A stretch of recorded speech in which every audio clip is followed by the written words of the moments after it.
Welcome back to my channel.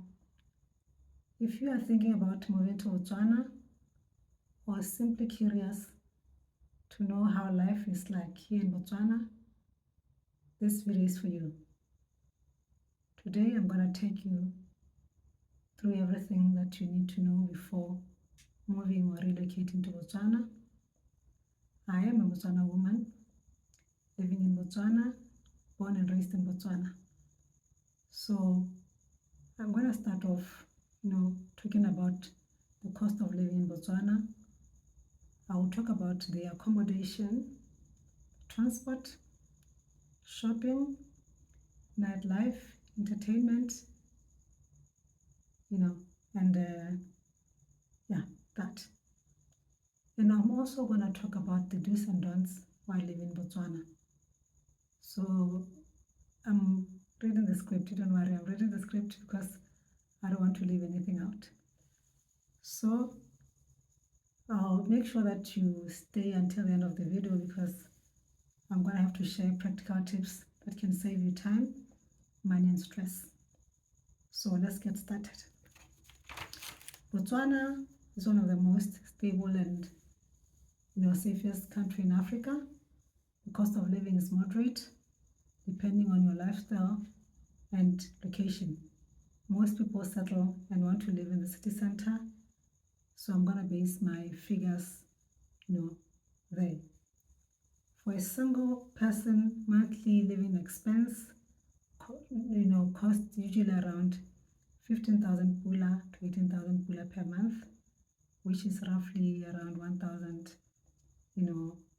100 or 1,300 US dollar. So let me break this down for you. One bed apartment in the city center costs around 3,500 pula. Outside the city is, rent can be closer to 2,200 or 2,500 pula.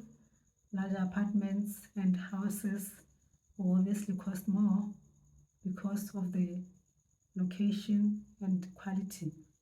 Food, utilities and internet. Food and groceries cost around 2,500 monthly, depending on how often you eat out.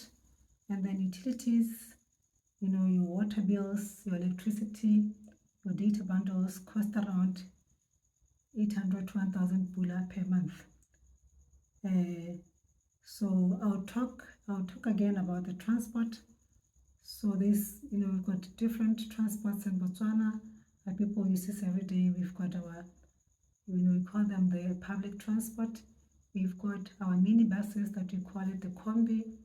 So they've got fixed prices. They take people around town and nearby, places on the outskirts of Gaborone. So a single trip will cost you 7 pula, and then we have your taxis. A single trip for taxi, shared taxi is 8 pula, and then we have what we call the special taxi. So the special taxi, the pricing of the special taxi depends on the owner of the taxi.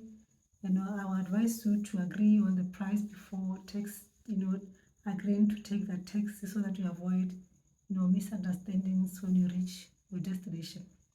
So the other transport that people mostly use are the cabs. So the cabs, they've got their own fixed prices as well. And then we have something, we don't have an Uber, we don't have a meter taxi, but we have something similar. We have what we call the InDrive and the Yango. So those two type of transport uses an app. So you have to download an app before you can book for those two. So and those are the ones that are regularly used nowadays because they are very convenient, especially for foreigners and expatriates. They are very, very convenient. And then you have to, because they are real time as well, you see the activities every time when you booked it in Drive. You see where this driver is coming from, if he's on the way or not. So they are normally most of the time on time because they are very convenient. Excuse me. So the InDrive and the Yango, they have a base price, and then if you book them, you have to start with the base price. But the app will always tell you if they feel like you are going too far, they always tell you to increase the price because of the distance of where you're going. So that's how it operates. And then, yeah. So the other thing that I can say is, overall Botswana offers a comfortable lifestyle without extreme living costs.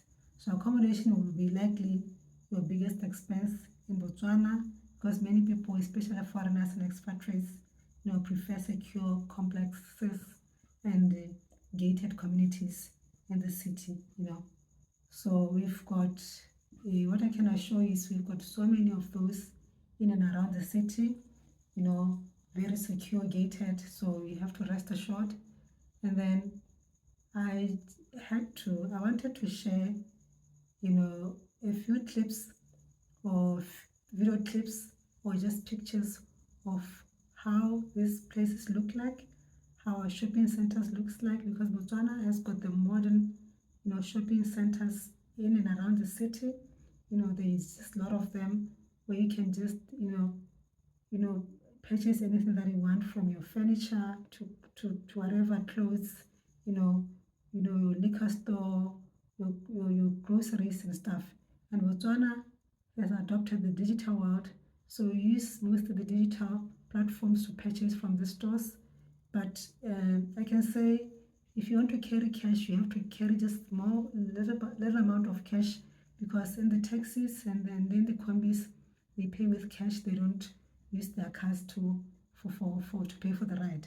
But any other place, your petrol stations, if you hire a car, you just put the petrol using your card.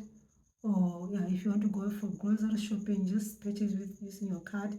And anywhere else, even at the the entertainment centers, your nightclubs, and then your restaurant, mostly they allow people to use cars, for your safety, you know what I mean. So what I can say is, Botswana is basically that.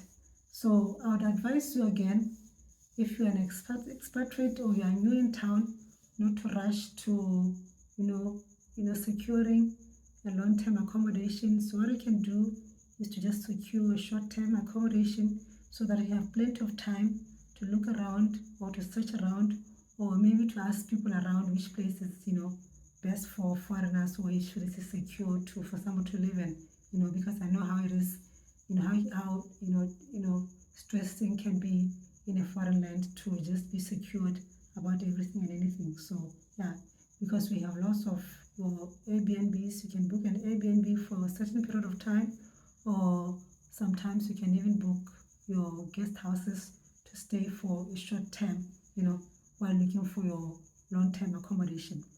So in my next video, it means now, because I don't have clips or pictures to show you how other things look like in my country. So in my next video, then it means now from here I have to go further in town and take pictures and clips of how the shopping centers look like, and then how this accommodation that I just mentioned looks like in real life, so that we have an appreciation of what you're expecting.